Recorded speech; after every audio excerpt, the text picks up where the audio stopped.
Hey, Steve Mignani here, doing the junkyard crawl at Bernardston Auto Wrecking in Bernardston, Massachusetts with a 1963 Chrysler 300. Now, when you say 300, a lot of folks think letter car. 1955, you know, the C300, the 300B, 300C, D, E, F, G, H. Don't say I, we'll get to that in a second. But this is what we call a 300 Sport.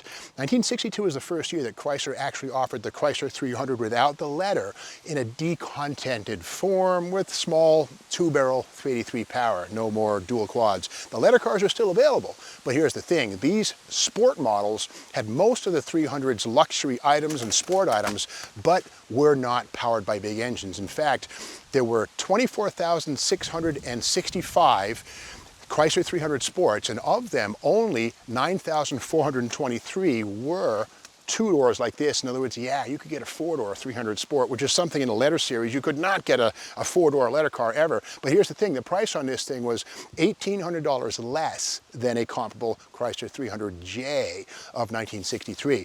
Now here's the thing, if this was an actual 1963 Chrysler 300J, we would see a cross ram or a long ram 413 under the hood, and we don't have it here. This is the 383 two-barrel. This is the base engine in the 300 Sport. It could be worse if this was a Chrysler Newport. That base engine would be a 361 two-barrel. So at least the 300 Sport got the 383 and not the 361. You could get the 413 four-barrel as an option in this, but again, if this was an actual 300K letter car, this would have, or the J, excuse me, the J letter car, this would have the 413 with two four-barrels and a whole lot more power. But this one here is a pretty standard example of the 300 Sport.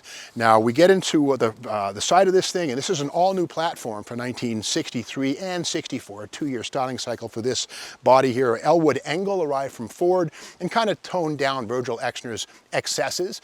And these were sort of more slab-sided, more crisp forms on the side. And these were actually built on a 4-inch shorter wheelbase, 122 inches versus 126 inches for 1962. And again, two-door on this one, but a lot of these, in fact, most of these were four doors. Now here's Motor Trend magazine right here, September of 62. And looking forward to the 63 cars, and sure enough, there's a 300 Sport test or information inside. Now here's the thing, it says here, the body is slightly longer than the current Newport with softer rounded lines. Chrysler's new styling chief, Elwood Engel, had a considerable hand in this crash restyling program. The 300 series is being continued, and the Sport's luxury 300i will be available with 413 cubic inches over 400 horsepower. Now the 300i, that's a typo. Motor Trend is never wrong, except for a couple of things. Now here's the thing, Chrysler stayed away from the 300i because they didn't want any confusion with the Roman numeral 1.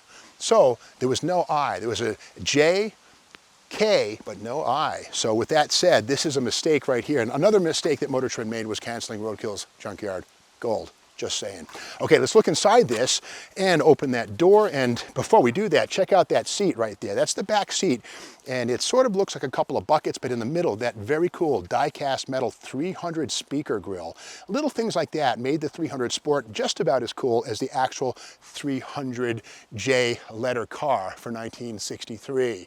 Now inside, one big thing is on these 300 Sports, the speedometer only goes to 120 miles an hour versus 150 on an actual 300J letter car. So that's one of the small things. And again, but the doors, if you look over on the passenger side, the 300 die-cast metal, and the kick panels down there in bright and finish, just beautiful stuff, just like a 300 letter car. And big interior on this one. This one does have manual windows. Power windows were certainly an option.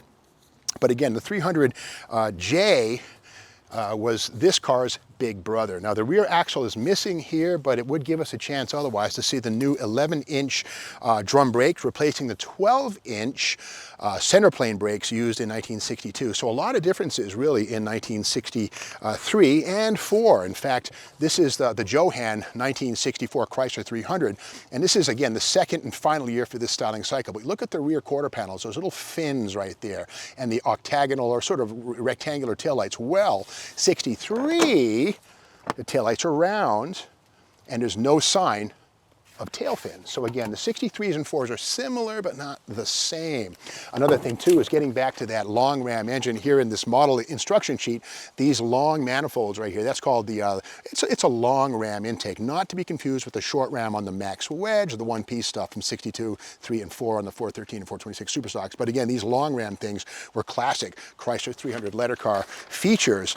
But again, on the 300 Sport, the 383 was the base engine with the 2-barrel or the 4-barrel carburetor as a possibility. So again, let's look inside the trunk of this one and see if we can find anything cool, any junkyard gold. Motor Trend throwback right there. Okay. Okay, well, you know, again, massive trunk in this thing. As they say, it sleeps 3 or F6. You can Google that and figure out what that means. But these are also great for getting people into the drive-in movies. Tuck them in the trunk, drive in there, pay for 2 people, and you get 6 or 7 people in for nothing. Underneath the deck lid, here's the Alpine White or the Polar White, whatever. Look at how shiny that is. It's such an unfair world. You know, this is pampered and still looks brand new, whereas the rest of the car has suffered and turned to, well, rust and dust. But again, 1963, first of 2 years for this styling cycle as the Chrysler 300, well, kind of watered down. The final year of 1965, the 300L was the end of the line. In fact, for 65, 300 413 cubic inch V8 with a single 4-barrel, no more long rams, no more cross rams, nothing. So again, the Chrysler 300 letter series was kind of winding down by this point in time. But the crazy thing is, again, this thing was priced $1,800 less than an actual 300J in 1963, and these outsold the J's by a factor of 10. So, you know, people wanted the sport of the 300, but they didn't necessarily want the solid lifters, the dual carburetors, the high compression, and the stiff suspension. So these were actually the answer. And again, it's a classic situation. The Chevy Impala or the Ford Galaxy started out as highline cars and eventually watered down, but then found real success. So again, success is in mass production and mass appeal, which is what happened with the 300 Sport. So again, that's the story of this puppy here. If you like this video, be sure to subscribe to the Steve Mags YouTube channel, hit the like button, and we'll see you tomorrow for more Junkyard Crawl.